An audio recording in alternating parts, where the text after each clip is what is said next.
Il y a des choses qu'on ne comprend qu'avec le temps. À 25 ans, quand quelqu'un détruit des documents, on pense « il cache quelque chose ». À 50, 60 ans, on sait exactement quoi. Vous avez vu assez d'institutions réécrire leur histoire, assez de versions officielles qui s'effondrent 30 ans plus tard, assez de preuves qui disparaissent mystérieusement. Vous connaissez le pattern. 650 après Jésus-Christ, la ville de Médine dans la péninsule arabique. Un homme prend une décision qui va façonner 14 siècles d'histoire. Il s'appelle Othman ibn Affan, le troisième calife de l'islam. Le chef spirituel et politique de tous les croyants. Et il vient de donner un ordre extraordinaire. Rassembler tous les manuscrits du Coran, toutes les versions, toutes les variantes, tous les textes qu'on appelle mouchaf, les feuillets sacrés.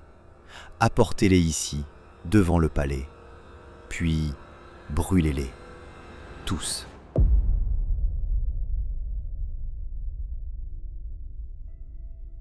Sauf un, celui que je viens de compiler. Ce jour-là, des centaines de manuscrits ont disparu dans les flammes. Des textes écrits de la main des compagnons du prophète. Des versions transmises oralement pendant 20 ans. Des variantes que des communautés entières considéraient comme authentiques. Effacées. Et pendant 1400 ans, plus d'1 milliard de musulmans ont lu le Coran d'Othman, pas celui de Mohammed. À la fin de cette vidéo, je vais vous poser une question. Une seule question. Simple, directe, dérangeante.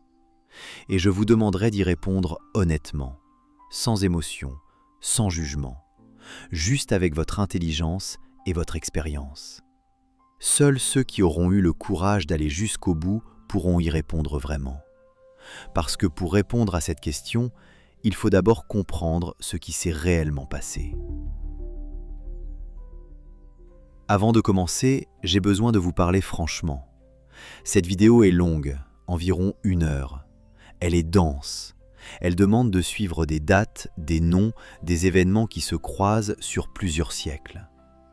Elle ne vous donnera pas de réponse simple, pas de conclusion toute faite, pas de « voilà ce qu'il faut penser ». Elle est conçue pour des adultes de 50, 60, 70 ans et plus. Pas par snobisme, pas par élitisme, mais parce que ce que je vais révéler demande quelque chose que seul le temps peut donner. La capacité de tenir 2 idées contradictoires sans que votre cerveau explose. La capacité d'examiner une institution que vous respectez sans la haïr pour autant. La capacité de découvrir qu'une histoire officielle n'est pas exacte sans conclure que tout est mensonge. Vous avez appris cette nuance avec les années. À 25 ans, on pense en noir et blanc. Soit c'est vrai, soit c'est faux. Soit ils sont bons, soit ils sont méchants. À 60, on sait que la réalité est grise. Que les gens font ce qu'ils peuvent avec ce qu'ils ont. Que l'histoire est compliquée. Que les intentions sont rarement pures, mais rarement mauvaises non plus. Cette sagesse-là, je ne peux pas vous la donner. Vous l'avez déjà. Je peux juste vous donner les faits, à vous de les tisser avec votre expérience. Mais si vous avez 30 ans et que vous avez déjà compris cela, si vous acceptez déjà la complexité, l'ambiguïté, la nuance, si vous êtes ici parce que vous cherchez à comprendre vraiment, pas juste à avoir raison, alors l'âge n'a aucune importance. C'est la maturité du regard qui compte. Restez. Vous êtes à votre place. En revanche, si vous êtes ici pour qu'on confirme ce que vous pensez déjà, si vous voulez des certitudes rassurantes, des réponses définitives, des jugements tranchés, si l'idée même d'examiner les origines d'un texte sacré vous semble dangereuse ou irrespectueuse, cette vidéo ne vous conviendra pas. Et c'est parfaitement acceptable, vraiment. Chacun a le droit de choisir ce qu'il veut savoir, ce qu'il préfère ne pas savoir. Il y a des millions de contenus qui renforcent ce qu'on vous a enseigné, qui célèbrent la foi telle qu'elle est, qui ne questionnent rien. Ce sont de bons contenus, ils ont leur place. Mais celui-ci est différent. Laissez-moi vous expliquer ce que cette chaîne fait et ce qu'elle ne fait pas. Ce qu'elle ne fait pas, elle ne cherche pas à détruire l'islam. Elle ne cherche pas à humilier les musulmans. Elle ne cherche pas à vous convaincre de devenir athée. Je n'ai aucun mépris pour la foi. Aucun. Je respecte profondément les croyants, leur dévotion, leur sincérité, le réconfort que leur apporte leur religion, les communautés qu'elle crée, les valeurs qu'elle transmet. Ce qu'elle fait, elle examine l'histoire, les documents, les manuscrits, les dates, les décisions politiques. Elle vous montre comment naissent les textes sacrés, comment ils se construisent, comment les humains les façonnent. Elle vous donne les outils pour voir les mécanismes, pour comprendre les choix qui ont été faits, pour reconnaître les patterns qui se répètent à travers toutes les religions, toutes les époques. Et ensuite, c'est votre décision. Vous pouvez décider que ces découvertes historiques ne changent rien à votre foi, que Dieu a guidé ces humains malgré leurs imperfections, que l'histoire humaine d'un texte sacré n'enlève rien à sa vérité spirituelle. Vous pouvez décider au contraire que cela change votre perspective, que comprendre les origines réelles modifie votre rapport au divin. Les deux choix sont légitimes. Les deux méritent le respect. Mais pour choisir librement, il faut d'abord savoir. Et c'est ce savoir que je vais vous transmettre aujourd'hui. Une dernière chose avant de plonger dans cette histoire. Cette vidéo va vous demander de l'attention, de la concentration, de la patience. Pas parce que je complique inutilement, mais parce que la réalité historique est complexe. Il y aura des dates non arabes que vous n'avez peut-être jamais entendues, des situations politiques enchevêtrées, des manuscrits aux noms étranges. Vous allez peut-être devoir revenir en arrière, réécouter un passage, mettre la vidéo sur pause pour digérer une information. C'est normal, c'est même nécessaire. Mais je vous promets quelque chose, si vous tenez jusqu'au bout, si vous suivez cette enquête avec moi, pas à pas, document après document, vous ne verrez plus jamais les textes sacrés de la même manière. Pas seulement le Coran, tous les textes sacrés. Parce que ce que vous allez découvrir sur la compilation du Coran, c'est un mécanisme universel. Un mécanisme que vous reconnaîtrez partout, dans toutes les religions, dans toutes les institutions, dans toutes les histoires officielles. Et cette connaissance, c'est un héritage, quelque chose que vous pourrez transmettre à vos enfants, à vos petits-enfants, à ceux qui viendront après vous.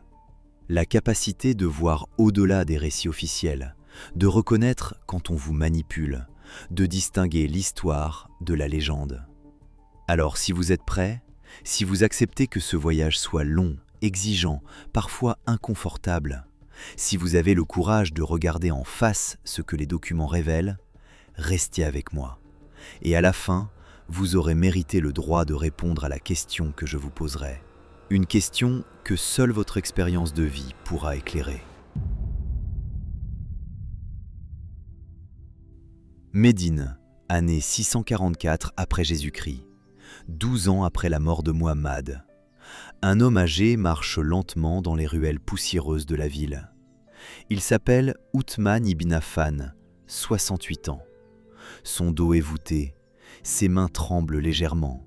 Sa barbe, autrefois noire, est devenue entièrement blanche. Il vient d'être élu 3e calife, chef spirituel et politique de tous les musulmans. Ce n'était pas son ambition. À son âge, il aurait préféré passer ses dernières années en paix, lire les textes sacrés, prier 5 fois par jour, transmettre ce qu'il a appris aux jeunes. Mais le califat précédent s'est terminé dans le sang. Omar, le 2e calife, assassiné pendant la prière du matin, poignardé 6 fois par un esclave perse qui s'est ensuite suicidé. La communauté musulmane est en crise.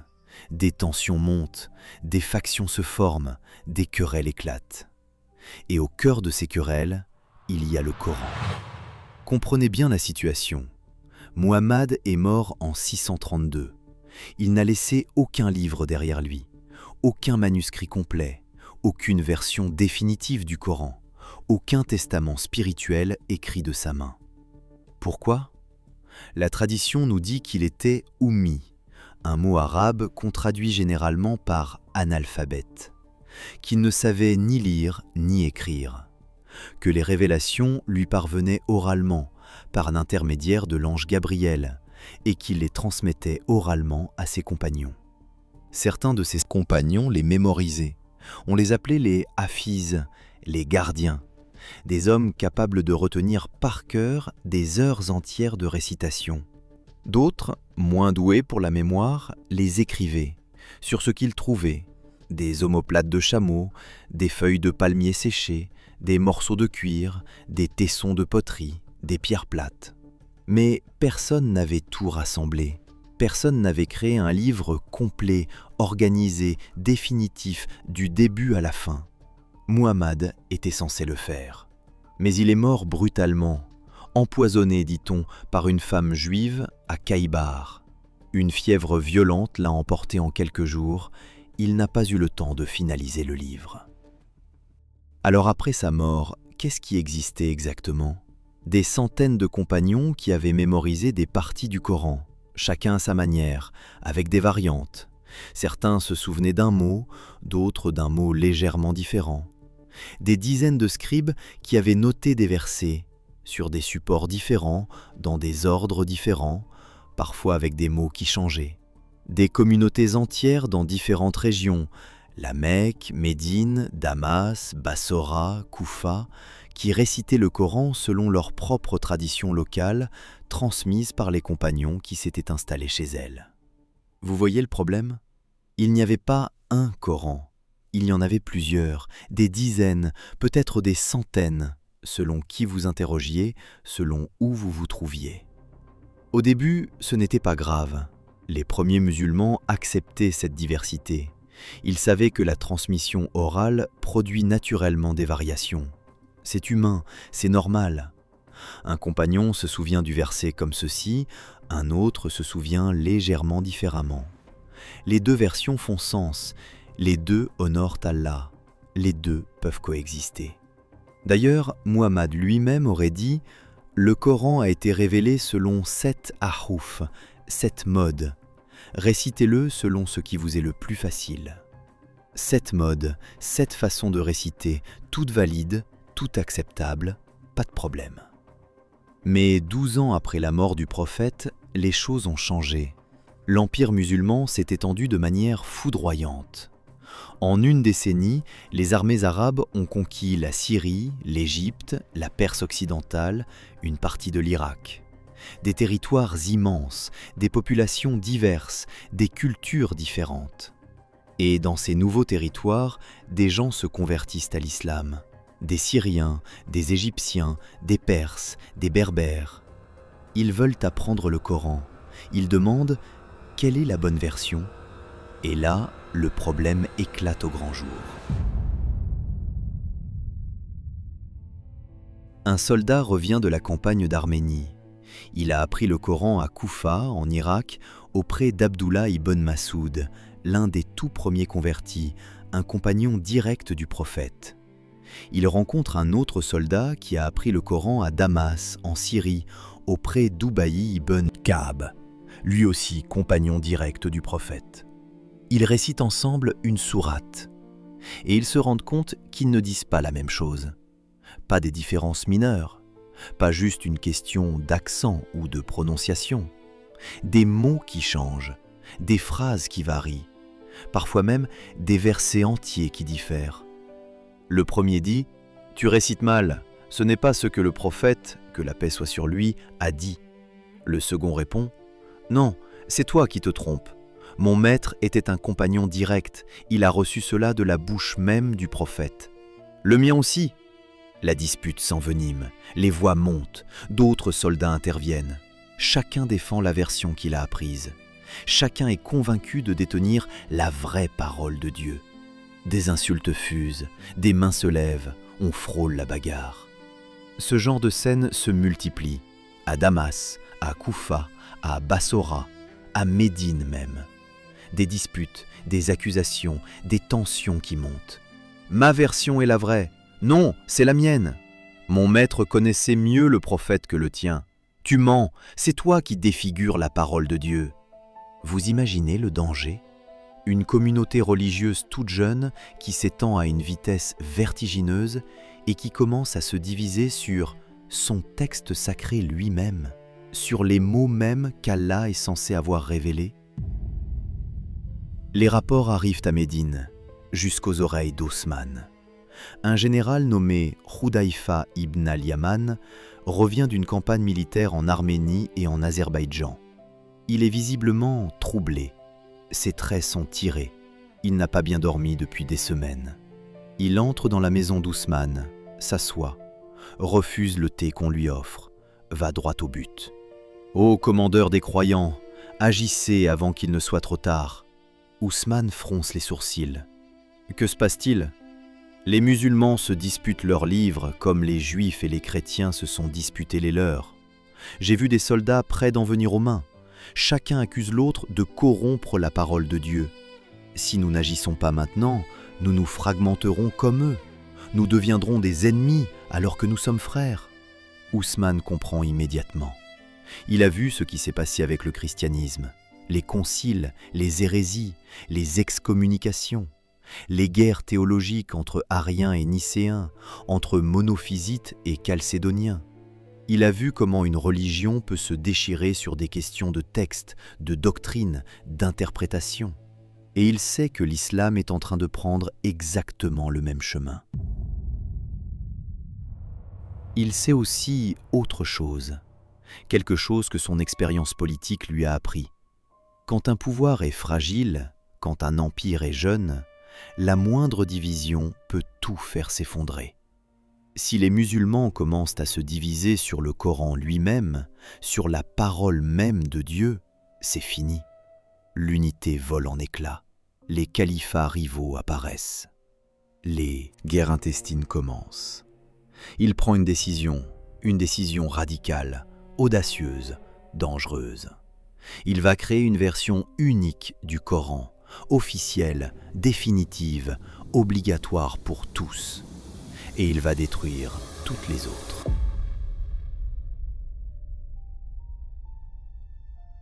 Pendant 1400 ans, voici ce qu'on a enseigné aux musulmans. Le Coran est la parole éternelle de Dieu, incréée, existant depuis toujours auprès d'Allah, inscrite sur la Lawh al-Mahfouz, la tablette préservée céleste. Elle n'a pas été inventée, elle n'a pas été écrite par des humains, elle a toujours existé. Et à un moment précis de l'histoire, en l'an 610 de l'ère chrétienne, Allah a décidé de la révéler à l'humanité. Il a choisi un homme, Muhammad ibn Abdullah, un marchand de la Mecque, honnête, droit, réfléchi, mais analphabète, ne sachant ni lire ni écrire. Et pendant 23 ans, mot à mot, lettre à lettre, Allah lui a révélé le Coran par l'intermédiaire de l'ange Gabriel, Jibril en arabe. Chaque fois qu'une révélation descendait, Muhammad entrait dans un état particulier. Ses compagnons le décrivaient ainsi. Son visage devenait rouge, il transpirait abondamment, même par temps froid. Il fermait les yeux, son corps devenait lourd. Parfois il s'allongeait, parfois il restait assis, le front posé sur les genoux. Puis, après quelques minutes ou quelques heures, il se redressait et il récitait. Les mots venaient, parfaits, poétiques, harmonieux, en arabe classique d'une beauté inégalée. Ses compagnons écoutaient, médusés, émerveillés, et immédiatement, ils mémorisaient. Certains d'entre eux avaient une mémoire prodigieuse, ils pouvaient retenir des heures entières de récitation après une seule écoute. D'autres, plus prudents, prenaient des notes, sur tout ce qu'ils trouvaient, parce que le papier n'existait pas encore en Arabie, ou en tout cas, il était rare et cher. Selon la tradition, Muhammad lui-même supervisait cette transmission. Il vérifiait que tout était correct, qu'aucune erreur ne s'était glissée, qu'aucun mot n'avait été déformé.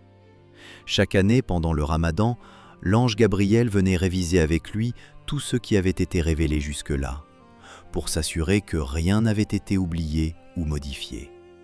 Et l'année de sa mort, en 632, Gabriel a revu le Coran avec lui 2 fois, pour que tout soit parfaitement préservé.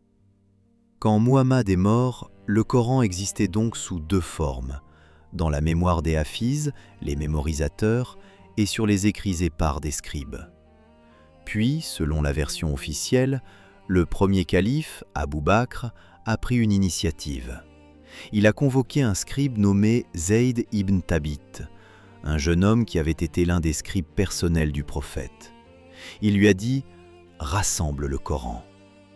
Zayd a protesté « C'est une tâche immense, comment oserais-je » Abou Bakr a insisté « Le prophète te faisait confiance, je te fais confiance, rassemble-le ».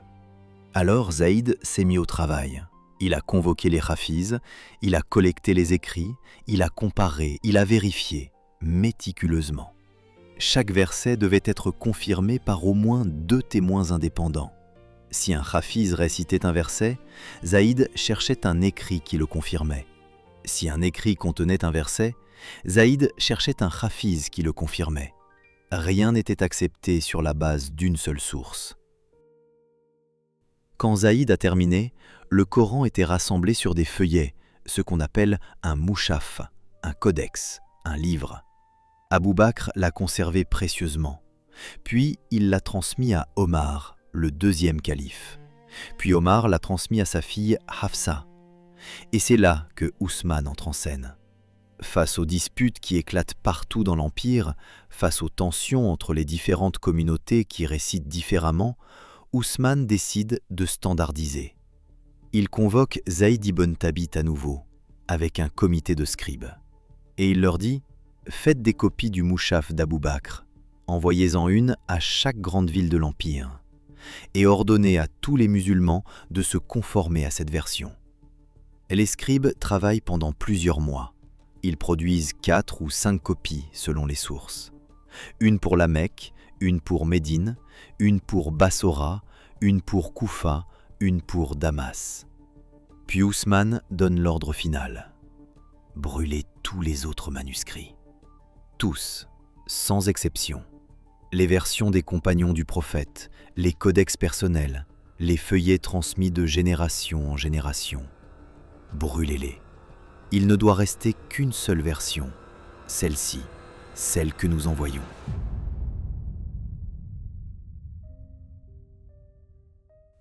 Et voilà, c'est la version officielle. Ousmane a simplement rassemblé les sources. Il a créé une version unifiée. Il a détruit les variantes pour éviter la confusion. Aucun verset n'a été perdu. Aucun mot n'a été changé. Aucune erreur ne s'est produite. Le Coran que vous tenez aujourd'hui entre vos mains est exactement, mot pour mot, lettre pour lettre, celui que Muhammad a reçu de Dieu. C'est une croyance puissante.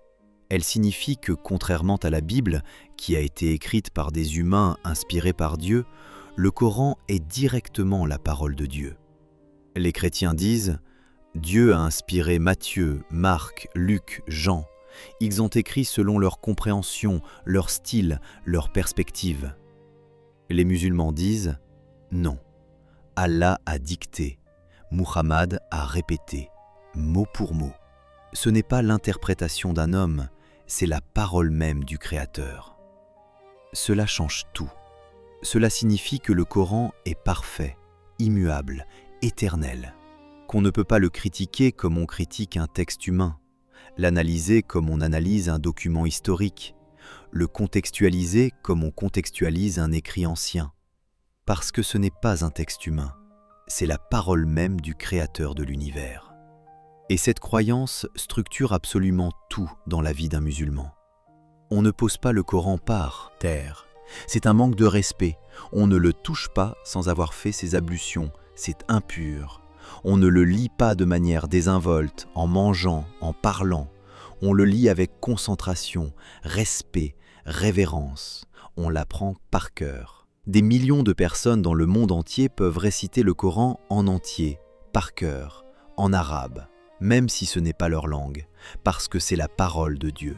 Je comprends cette révérence, je la respecte profondément. Quand quelque chose donne du sens à votre vie, quand cela vous relie à quelque chose de plus grand que vous, quand cela structure votre morale, votre identité, votre rapport au monde, votre rapport à la mort, c'est précieux, c'est sacré, au sens le plus profond du terme.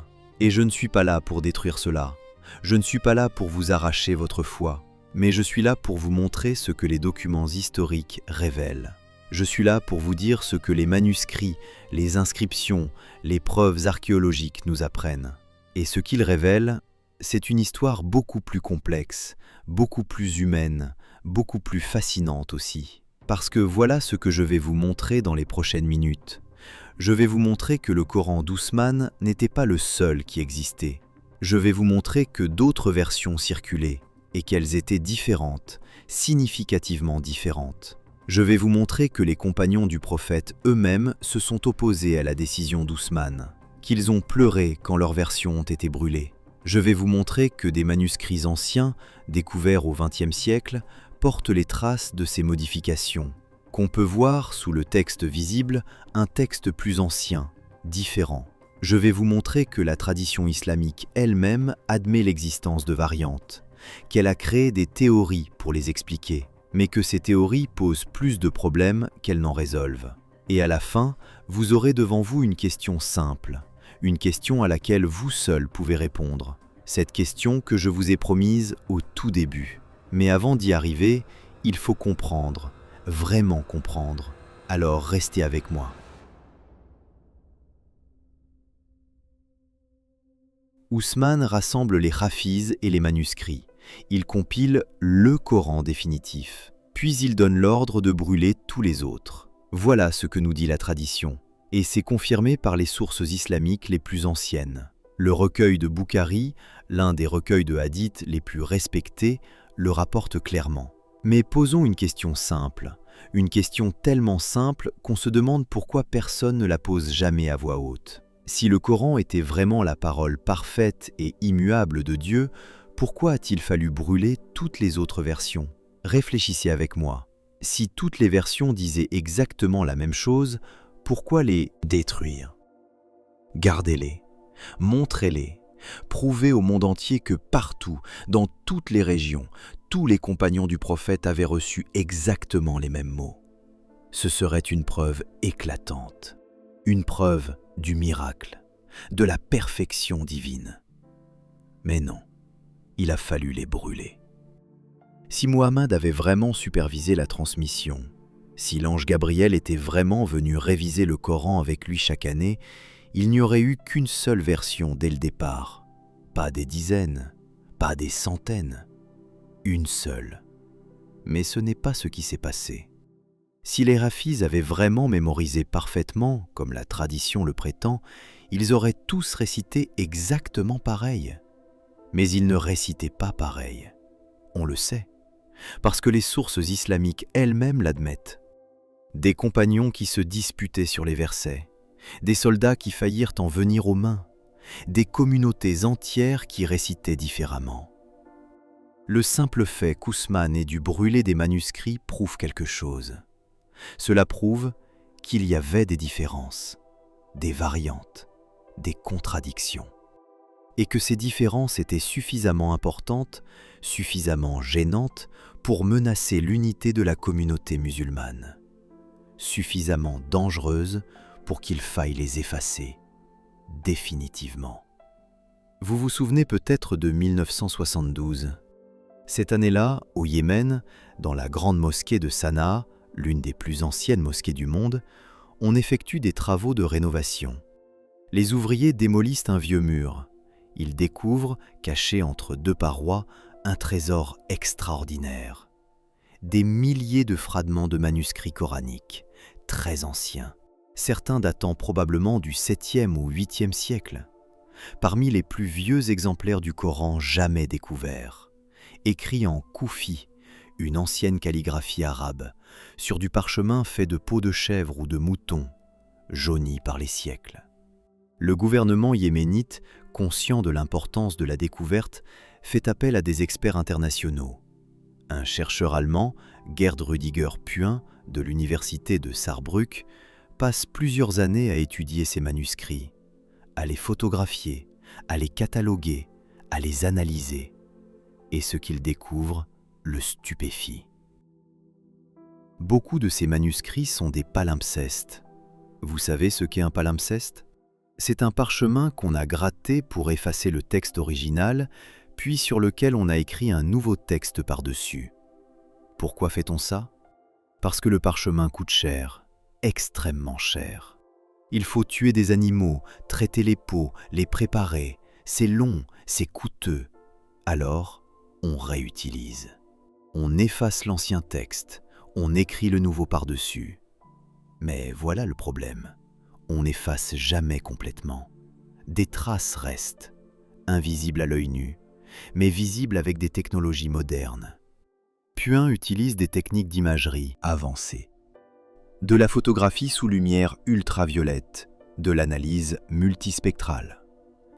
Et il voit apparaître, sous le texte coranique visible, un autre texte, plus ancien, également coranique, mais différent. Pas juste quelques petites variantes orthographiques sans importance, des différences significatives, des mots qui changent, des versets dans un ordre différent, parfois même des phrases entières qui varient. Cela signifie quoi ? Cela signifie qu'il y avait une version antérieure du Coran qui a été utilisée, copiée, transmise, puis, à un moment donné, jugée incorrecte, obsolète, dépassée. Alors, on l'a effacée et on l'a remplacée par une version corrigée, améliorée, standardisée. Puin publie ses découvertes dans les années 1990 et surtout en 1999 dans des revues académiques, avec preuves photographiques à l'appui, images haute résolution montrant clairement le texte effacé sous le texte visible. Réaction immédiate, accusation, islamophobie, agenda occidental, complot pour discréditer l'islam, falsification des preuves, manipulation des images. Le Yémen ferme progressivement l'accès aux manuscrits. Les autorisations de recherche deviennent de plus en plus difficiles à obtenir. Puin est finalement interdit de retour. Les manuscrits de Sanaa sont mis sous clé, interdits à la recherche indépendante. Mais le mal est fait. La preuve existe, elle est documentée, photographiée, publiée dans des revues scientifiques à comité de lecture. Le Coran a été modifié, réécrit, corrigé, pas une fois, mais plusieurs fois. Il y a eu des versions antérieures, et elles ont été effacées. Mais attendez, ce n'est pas tout. En réalité, la tradition islamique elle-même admet l'existence de variantes. On les appelle les qira'at, les lectures. Il y en a 7 qui sont considérées comme canoniques aujourd'hui, 10 selon d'autres traditions. 7 versions différentes du Coran, utilisées dans différentes régions du monde musulman, avec des mots qui changent, des sens qui varient. Prenons un exemple concret pour que vous compreniez bien. Sourate 2, verset 184. Dans la lecture de Hafs, la plus répandue aujourd'hui, utilisée dans la plupart des pays arabes, on lit ceci. « Et sur ceux qui ne peuvent le supporter qu'avec grande difficulté, incombe, en expiation, de nourrir un pauvre. » Dans la lecture de Warsh, utilisée en Afrique du Nord, notamment au Maroc, en Algérie, en Tunisie, le même verset dit « Et sur ceux qui le supportent, incombe. » Vous voyez la différence ? Ne peuvent le supporter versus le supportent. C'est exactement le contraire. Dans la première version, on parle de gens qui ne peuvent pas jeûner. Dans la seconde, de gens qui peuvent jeûner. Le sens change complètement. Donc la question devient, quelle est la bonne version ? Celle qu'Allah a révélée ? Les deux ne peuvent pas être vrais en même temps. C'est logiquement impossible. Un autre exemple, Sourate 5, verset 6. Dans certaines lectures, on doit se laver les pieds pendant les ablutions. Dans d'autres lectures, on doit simplement les essuyer. Laver ou essuyer, ce n'est pas la même chose, et cela change la pratique religieuse de millions de musulmans. Les oulémas, les savants musulmans, ont développé des théories complexes pour expliquer cela. Ils disent que Dieu a révélé le Coran selon 7 harouf, 7 modes, 7 façons de réciter, pour faciliter la transmission, pour s'adapter aux différents dialectes arabes, pour rendre la récitation plus accessible. C'est l'explication officielle. Mais ce genre d'explication pose plus de problèmes qu'il n'en résout. Si Dieu voulait faciliter la récitation, pourquoi créer des versions qui disent parfois l'inverse? Si Dieu est parfait, pourquoi son message nécessite-t-il 7 versions différentes? Si le Coran est incréé, existant depuis toujours auprès d'Allah, sous quelle forme existe-t-il? Dans les 7 versions simultanément? Et surtout, si Allah a révélé 7 modes différents, pourquoi Uthman en a-t-il choisi un seul et brûlé tous les autres? Maintenant, voici où ça devient vraiment intéressant. Uthman compile le Coran vers 650-652, environ 20 ans après la mort de Muhammad. C'est ce que dit la tradition. Mais les plus anciens manuscrits coraniques complets que nous possédons datent de quand? Des années 700 à 750, soit 70 à 120 ans après la mort du prophète. Avant cela, des fragments, des bouts, des morceaux épars. Une sourate ici, quelques versets là, mais aucun manuscrit complet du Coran. Aucun codex contenant toutes les 114 sourates dans l'ordre que nous connaissons. Les historiens ont une règle simple en critique textuelle. On ne peut affirmer qu'un texte existait sous une certaine forme que si on possède des manuscrits datables de cette époque. Pour la Bible, par exemple, on a des fragments du Nouveau Testament datant du IIe siècle. Le papyrus P52, un morceau de l'évangile de Jean, daté d'environ 125 à 150 après Jésus-Christ, moins de 100 ans après Jésus. Pour le Coran, rien de complet avant 70 à 120 ans après Muhammad. Cela ne prouve pas que le Coran n'existait pas avant sous une forme complète, mais cela signifie qu'on ne peut pas être certain de ce qu'il contenait exactement. On ne peut pas affirmer avec certitude le Coran de 650 était identique à celui de 750. Parce qu'on ne l'a pas. On n'a pas le Coran d'Uthman. On a des copies de copies de copies. Et voilà le point crucial. Tous les manuscrits coraniques complets que nous possédons aujourd'hui datent d'après une période très spécifique. Le règne du calife Abd al-Malik ibn Marwan, de 685 à 705. C'est sous ce calife que l'arabe devient la langue officielle de l'administration impériale, que les premières inscriptions coraniques monumentales apparaissent sur des bâtiments, que des pièces de monnaie portent des versets coraniques gravés. C'est sous son règne que le dôme du rocher est construit à Jérusalem, avec des inscriptions coraniques tout autour. Avant lui, presque rien. C'est comme si l'islam tel que nous le connaissons s'est cristallisé sous Abd al-Malik, pas sous Muhammad, pas sous Ousmane, mais 60 à 70 ans après la mort du prophète. Revenons à Ousmane. Il compile sa version du Coran, puis il ordonne de brûler toutes les autres. Les sources islamiques sont claires là-dessus. Ce n'est pas une invention d'historiens occidentaux malveillants, c'est dans la tradition elle-même, dans Boukhari, dans Muslim, dans les chroniques historiques. Le recueil de Boukhari raconte ceci. Ousmane envoya à chaque province musulmane une copie du Coran qu'il avait fait compiler et ordonna que tout autre matériel coranique, qu'il soit en fragments manuscrits ou en copie complète, soit brûlé.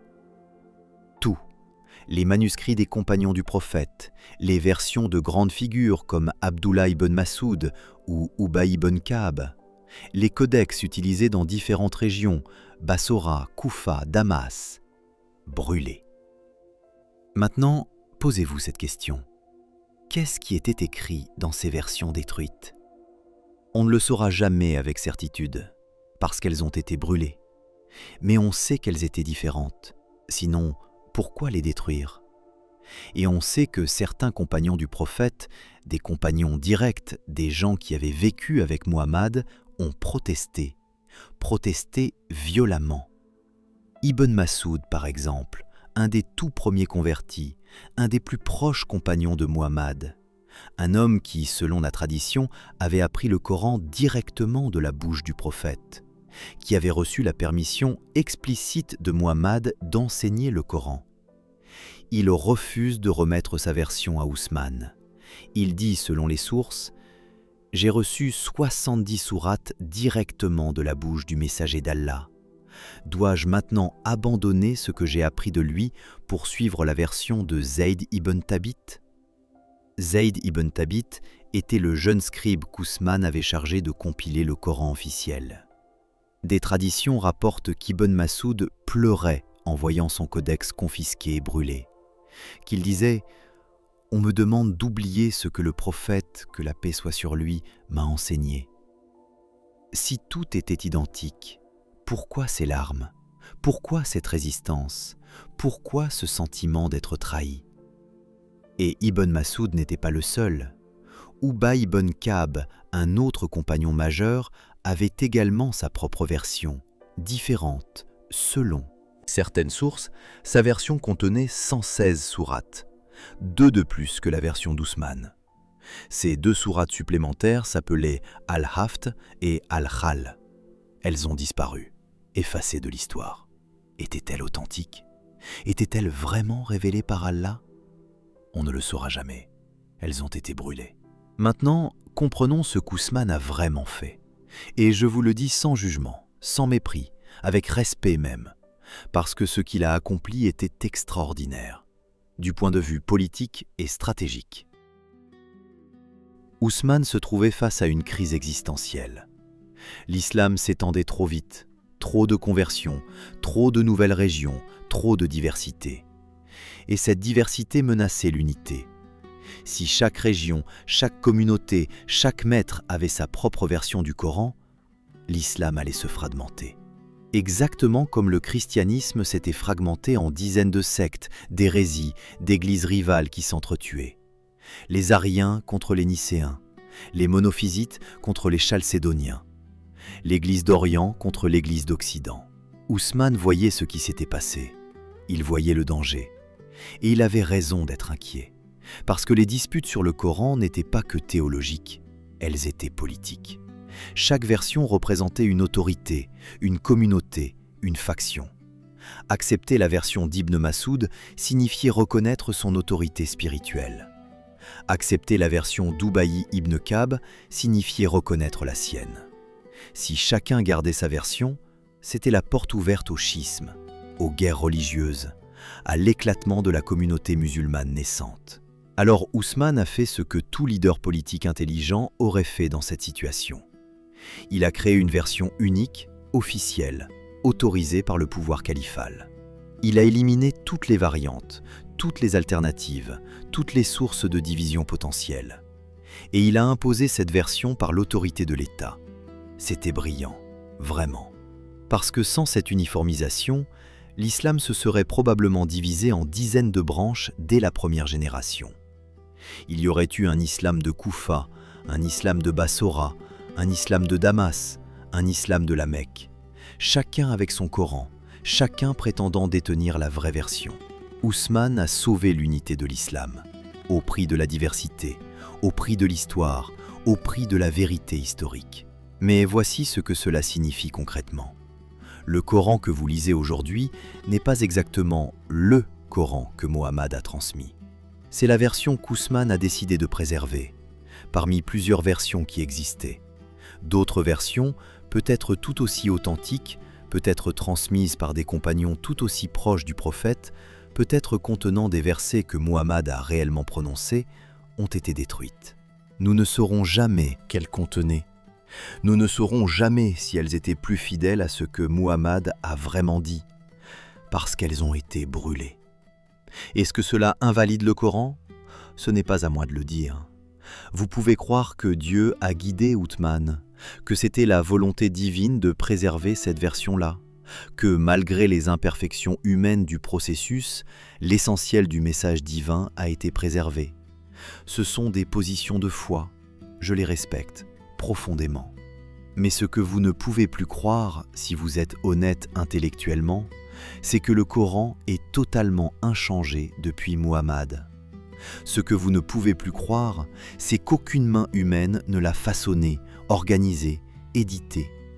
Ce que vous ne pouvez plus croire, c'est que la version que vous lisez est LA version, l'unique, la seule qui ait jamais existé. Parce que l'histoire nous dit le contraire. Les manuscrits nous disent le contraire. Et le simple fait qu'Uthman ait dû brûler des centaines de manuscrits nous dit le contraire. Maintenant, prenons du recul, parce que cette histoire n'est pas qu'une histoire musulmane, c'est un pattern, un mécanisme universel, un mécanisme que vous allez reconnaître partout, dans toutes les religions, dans toutes les institutions, dans toutes les constructions de pouvoir. Vous vous souvenez peut-être d'une autre histoire, 325 après Jésus-Christ, la ville de Nicée en Asie mineure. L'empereur Constantin convoque environ 300 évêques chrétiens. Ils viennent de tout l'Empire romain, d'Égypte, de Syrie, de Gaule, d'Afrique du Nord, d'Espagne. Ils sont là pour décider, Jésus est-il Dieu? Est-il égal au Père ou est-il subordonné? Le débat fait rage. Les Ariens disent une chose, les Nicéens disent autre chose. Constantin tranche. Il impose une position. Il la fait voter. Puis, il ordonne de brûler tous les textes qui contredisent cette position officielle. Vous voyez le pattern? Exactement le même.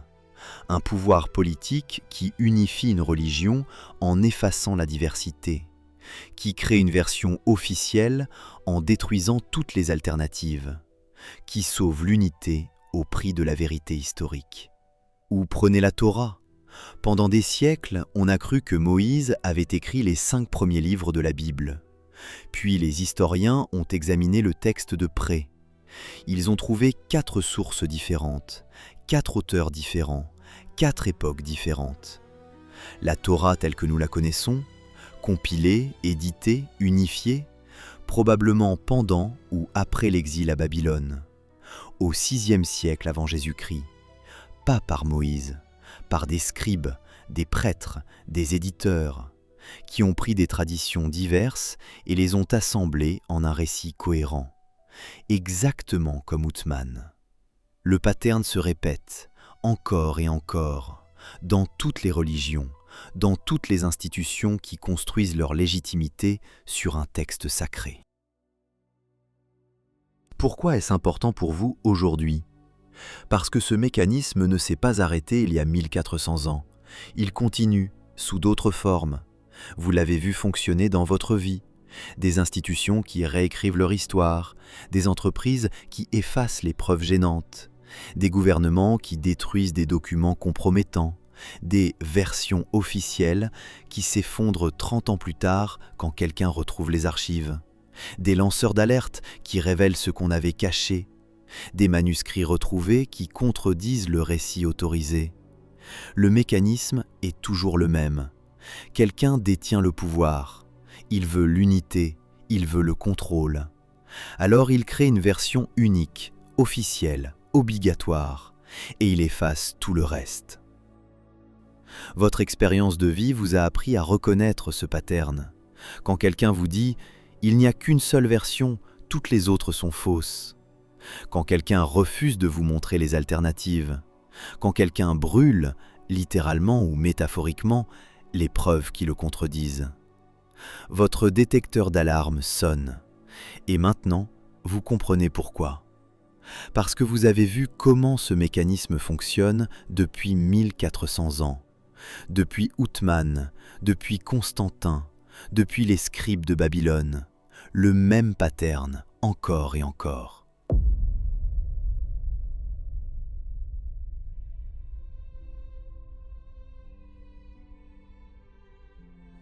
Vous voilà maintenant dépositaire de cette histoire, l'histoire d'Uthman ibn Affan qui, face à une crise existentielle, a choisi l'unité au prix de la diversité. L'histoire de manuscrits brûlés dont on ne connaîtra jamais le contenu. L'histoire de compagnons du prophète qui pleuraient en voyant leur version du Coran, celle qu'ils avaient apprise de la bouche même de Muhammad, partir en fumée. L'histoire de palimpsestes découverts à Sanaa qui révèlent des textes effacés puis réécrits. L'histoire de 7 lectures canoniques qui disent parfois l'inverse les unes des autres. L'histoire d'un texte sacré qui, comme tous les textes sacrés, a une histoire humaine, complexe, fascinante, troublante. Cette connaissance que vous possédez maintenant, elle a de la valeur. Pas pour détruire, pas pour humilier, pas pour nourrir la haine, mais pour comprendre, pour reconnaître le mécanisme universel par lequel les pouvoirs, religieux, politiques, institutionnels, créent des vérités officielles en effaçant les alternatives. Pour voir ce pattern se répéter partout, dans toutes les époques, dans toutes les cultures. Uthman n'était pas un méchant. Il n'était pas un manipulateur cynique qui voulait corrompre la parole de Dieu. C'était un homme âgé, probablement sincère dans sa foi, qui faisait face à une situation impossible. S'il ne standardisait pas le Coran, l'islam allait se fragmenter. Des guerres intestines allaient éclater. La communauté musulmane allait se déchirer comme le christianisme s'était déchiré. Alors il a fait ce qu'il fallait faire du point de vue politique. Il a sacrifié la vérité historique pour sauver l'unité. Était-ce le bon choix? Je ne sais pas. Peut-être que oui. Peut-être que sans cette décision, l'islam n'aurait pas survécu en tant que religion unifiée. Peut-être qu'il se serait fragmenté en dizaines de sectes rivales dès la première génération. Ou peut-être que non. Peut-être que la diversité aurait enrichi l'islam, que plusieurs versions du Coran auraient pu coexister, que cette multiplicité aurait été source de richesse intellectuelle plutôt que de division. Ce que je sais, c'est ceci. Quand quelqu'un vous dit « il n'y a qu'une seule vérité, une seule version », toutes les autres sont fausses. Quand quelqu'un refuse de vous montrer les alternatives, quand quelqu'un brûle, littéralement ou métaphoriquement, les preuves qui contredisent sa version officielle, votre détecteur d'alarme doit sonner. Parce que vous savez maintenant comment ce mécanisme fonctionne. Vous l'avez vu en action en 650 avec Uthman. Vous l'avez vu en 325 avec Constantin et le concile de Nicée. Vous l'avez vu avec les scribes de Babylone qui ont compilé la Torah. Et vous l'avez probablement vu dans votre propre vie, dans votre entreprise, dans votre gouvernement, dans votre famille même. Des histoires officielles qui s'effondrent quand quelqu'un retrouve les documents cachés. Des versions autorisées qui se révèlent être des constructions. Des vérités éternelles qui ont en réalité été décidées lors d'une réunion il y a 30 ans. Votre expérience de vie vous a appris à reconnaître ce pattern, à vous méfier de ceux qui prétendent détenir l'unique vérité, à chercher les versions alternatives, les documents cachés, les témoignages supprimés, à comprendre que derrière chaque vérité officielle se cache souvent une décision politique, un compromis, un choix stratégique. Et maintenant, avec ce que vous venez d'apprendre sur le Coran, vous avez un exemple de plus. Un exemple puissant, documenté, irréfutable. Un exemple que vous pouvez transmettre. Si vous êtes arrivé jusqu'ici, si vous avez suivi cette enquête pendant plus de 30 minutes sans décrocher, c'est que vous faites partie d'une minorité. Une minorité qui cherche encore la vérité, même quand elle dérange, même quand elle complique, même quand elle remet en question des certitudes rassurantes. Abonnez-vous, pas par habitude, pas par politesse, mais parce que ce type de contenu, rigoureux, exigeant, profond, a besoin de son public pour continuer d'exister. Vous êtes ce public, vos enfants, vos petits-enfants, les jeunes qui grandissent aujourd'hui. Ils vont avoir besoin de ces outils, plus que jamais. Parce que le monde devient de plus en plus sophistiqué dans sa façon de créer des vérités officielles. Les algorithmes décident maintenant ce que vous voyez, ce que vous lisez, ce que vous croyez. Ils créent des bulles de confirmation où chaque personne ne voit que ce qui renforce ses croyances existantes. Ils effacent les alternatives, pas en les brûlant physiquement, mais en les rendant invisibles, introuvables, inexistantes pour la plupart des gens. Les deepfakes peuvent maintenant mettre n'importe quel mot dans n'importe quelle bouche, créer des vidéos parfaitement convaincantes de personnes disant des choses qu'elles n'ont jamais dites. Comment vos petits-enfants pourront-ils distinguer le vrai du faux dans un monde où l'image et le son ne sont plus des preuves fiables? Les fausses nouvelles se propagent maintenant plus vite que jamais. Une rumeur peut faire le tour du monde en quelques heures, devenir vérité avant même d'avoir été vérifiée. Et une fois qu'elle est ancrée dans l'esprit de millions de personnes, comment la déloger? Le pattern que vous avez appris à reconnaître, création d'une version officielle plus destruction des alternatives, se joue maintenant à l'échelle globale, en temps réel, sous vos yeux. Vous ne serez peut-être plus là pour les guider quand ces mécanismes deviendront encore plus puissants. Mais vous pouvez leur transmettre ce que cette enquête vous a transmis, la capacité de poser les bonnes questions. Qui a décidé que c'était la seule version? Quelles versions ont été supprimées? Qui profite de cette vérité officielle? Quelles preuves ont été détruites ou cachées? Ce n'est pas grand-chose, mais c'est peut-être la chose la plus précieuse que vous puissiez leur léguer. Non pas des certitudes rassurantes qui enferment, mais des outils pour penser librement, pour voir clair, pour résister aux manipulations.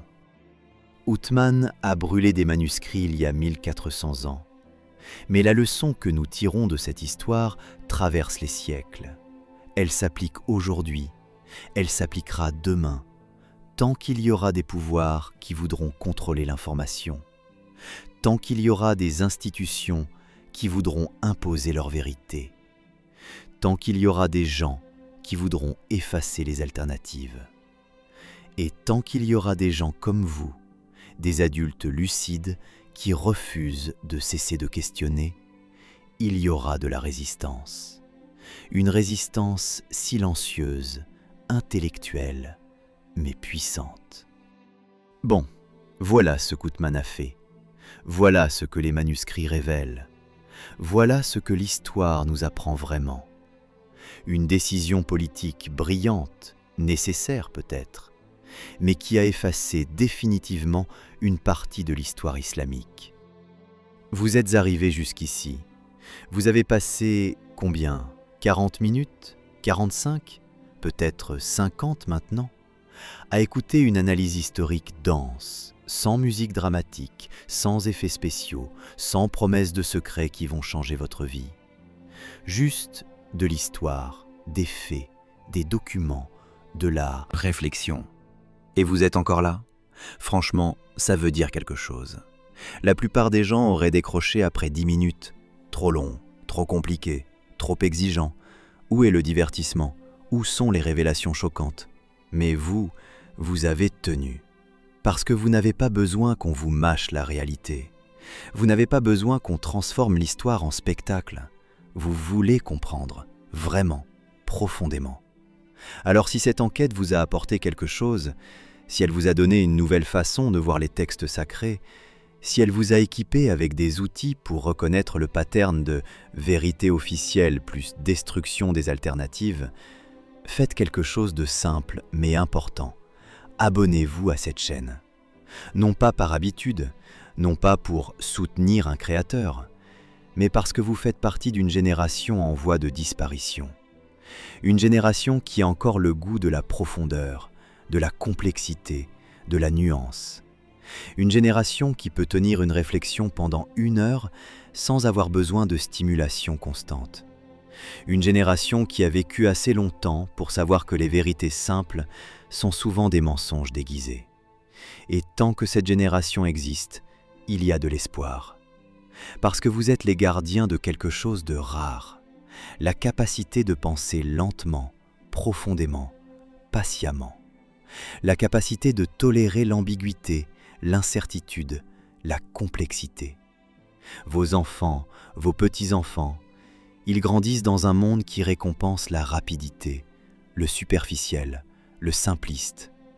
Un monde où l'attention moyenne dure 8 secondes. Un monde où on scrolle sans s'arrêter, où on consomme sans réfléchir, où on partage sans vérifier. Mais vous pouvez leur montrer qu'il existe une autre façon, une façon plus lente, plus exigeante, plus gratifiante. Une façon qui demande de l'effort, mais qui apporte de la vraie compréhension. En vous abonnant, vous leur dites « Cette forme de pensée existe encore, elle a de la valeur, elle mérite d'être préservée. » Vous n'êtes pas seul à chercher la profondeur dans un océan de superficialité. Cette lucidité a traversé les siècles, elle survit, et elle continuera de survivre tant qu'il y aura des gens pour la chérir. Abonnez-vous, pas pour moi, pour eux, pour que quand ils auront 50, 60, 70 ans, quand ils auront vécu assez longtemps pour commencer à questionner, ils trouvent des contenus comme celui-ci. Des contenus qui respectent leur intelligence, qui honorent leur expérience, qui leur donnent des outils plutôt que des certitudes. Parce que dans un monde qui célèbre la vitesse, la lenteur devient un acte de résistance. Dans un monde qui célèbre la simplicité, la complexité devient un acte de courage. Dans un monde qui célèbre le divertissement, la profondeur devient un acte révolutionnaire. Vous êtes un révolutionnaire silencieux, et votre abonnement est votre signature au bas du manifeste. Vous êtes à 2 minutes de la fin, 2 minutes avant que je pose les questions que je vous ai promises au tout début. Ces questions auxquelles seuls ceux qui sont allés jusqu'au bout peuvent répondre en connaissance de cause. Si ce voyage en valait la peine, si vous sentez que vous avez gagné quelque chose de précieux, pensez à vous abonner avant de partir, parce que cette capacité à voir clair que vous venez de développer, c'est un muscle. Il faut l'exercer régulièrement, sinon il s'atrophie. 650 après Jésus-Christ, Médine. Un homme âgé de 68 ans prend une décision qui façonnera 1400 ans d'histoire islamique. Il rassemble tous les Corans existants, il en choisit un et il brûle tous les autres. Pour sauver l'unité de l'islam, pour empêcher la fragmentation, pour créer une communauté unie autour d'un texte unique. C'était brillant, c'était nécessaire peut-être, mais cela a eu un coût. Le coût de l'histoire perdue, le coût de la diversité effacée, le coût de ne jamais savoir ce que contenaient ces autres versions, le coût de ne jamais pouvoir comparer, vérifier, choisir. Aujourd'hui, 1400 ans plus tard, vous savez ce qui s'est passé. Vous savez que le Coran que vous lisez n'est pas le Coran dans un sens absolu et unique. C'est la version qu'Ousmane a choisie, parmi plusieurs qui existaient, toutes transmises par des compagnons du prophète, toutes potentiellement authentiques. Les manuscrits de Sanaa le prouvent, les palimpsestes le montrent, les 7 lectures canoniques le confirment, les protestations d'Ibn Massoud le révèlent. Le Coran a une histoire humaine, avec des choix, des éditions, des corrections, des destructions. Cela invalide-t-il le Coran en tant que texte sacré ? Ce n'est pas à moi de répondre. Vous pouvez croire que Dieu a guidé Ousmane, que la version préservée était la bonne, que malgré les imperfections du processus humain, l'essentiel du message divin a survécu. Ce sont des positions de foi, elles restent possibles, respectables. Mais ce que vous ne pouvez plus croire honnêtement, c'est que le Coran est littéralement tombé du ciel, parfait et immuable, sans qu'aucune main humaine ne l'ait touché. Parce que l'histoire nous dit le contraire. Et maintenant vous savez. Vous avez le recul nécessaire, le recul que donne l'expérience, le recul que donne la connaissance historique, le recul que donne la lucidité acquise au fil des décennies.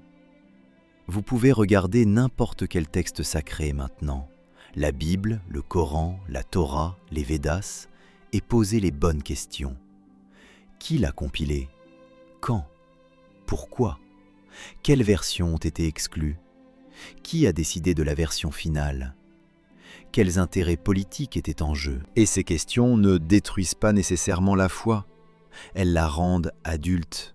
Elles transforment la croyance aveugle en confiance informée. Elles remplacent la certitude naïve par la conviction réfléchie. Vous pouvez choisir de croire, mais vous choisissez en connaissance de cause.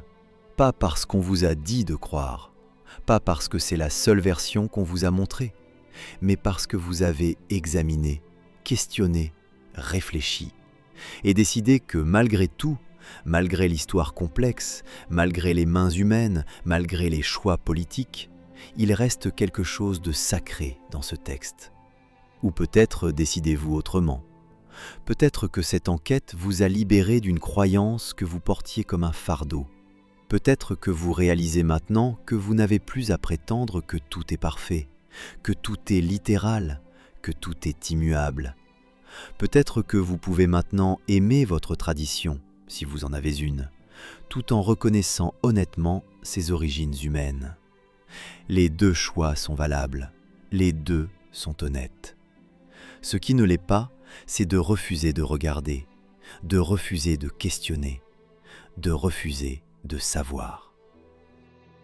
Alors maintenant, voici les 3 questions que je vous ai promises au début. Les 3 questions auxquelles vous seul pouvez répondre. Voici la première chose à laquelle je vous invite à réfléchir. Pourquoi Uthman a-t-il brûlé toutes les autres versions du Coran? Vous connaissez maintenant la réponse officielle, pour éviter la confusion, pour préserver l'unité. Mais posez-vous cette question plus profonde. Si toutes les versions étaient identiques, pourquoi les brûler? Si elles étaient toutes la parole parfaite de Dieu transmise sans erreur, pourquoi ne pas les garder comme preuve de cette perfection? Le simple fait qu'il ait fallu les détruire, que vous dit-il? Ensuite, deuxième réflexion. Si plusieurs versions différentes existaient du vivant des compagnons du prophète, des hommes qui avaient connu Muhammad personnellement, laquelle mérite votre confiance? Celle d'Ibn Masoud, qui a appris 70 sourates directement de la bouche de Muhammad? Celle d'Ubayy ibn Ka'b, qui, selon certaines sources, avait 2 sourates supplémentaires? Celle de Zayd ibn Thabit, qu'Uthman a choisi? Comment décidez-vous? Et enfin, troisième et dernière question. Si Dieu a vraiment révélé le Coran, a-t-il donné des versions différentes à différentes personnes? Si oui, pourquoi un Dieu parfait créerait-il volontairement de la confusion? Si non, alors certains compagnons du prophète se sont trompés, ont mal mémorisé, ont mal transmis. Mais si des compagnons directs de Muhammad peuvent se tromper, comment pouvons-nous être certains que ce qui a survécu est correct? Ces questions n'ont pas de réponse facile. Elles ne sont pas conçues pour avoir des réponses faciles. Elles sont conçues pour vous faire réfléchir, pour vous inviter à prendre du recul, à voir les mécanismes, à reconnaître la complexité, à accepter l'incertitude. Parce que c'est ça, la maturité intellectuelle. Ce n'est pas avoir toutes les réponses, c'est avoir le courage de poser les vraies questions. Il y a 1400 ans, un homme âgé a pris une décision impossible. Il a choisi l'unité au prix de la vérité historique. Il a sauvé l'islam de la fragmentation, mais il a effacé à jamais une partie de son histoire. Aujourd'hui, vous êtes dépositaire de cette histoire, pas pour la brandir comme une arme, pas pour humilier ceux qui croient, mais pour transmettre, avec respect, avec nuance, avec la sagesse que donne l'expérience. Parce que le pattern que vous avez appris à reconnaître ici, création d'une vérité officielle plus destruction des alternatives, se répète partout, dans toutes les religions, dans toutes les institutions, dans toutes les structures de pouvoir. Et tant qu'il y aura des gens comme vous, des gens qui osent questionner, qui cherchent les documents cachés, qui demandent quelle version a été brûlée, il y aura de la résistance. Une résistance silencieuse, intellectuelle, mais indestructible. La vérité ne meurt jamais complètement. Elle traverse les siècles, elle survit au bûcher, elle germe à nouveau dans les esprits prêts à la recevoir. Vous êtes un de ces esprits, et votre lucidité peut en éveiller d'autres. Qu'allez-vous en faire ?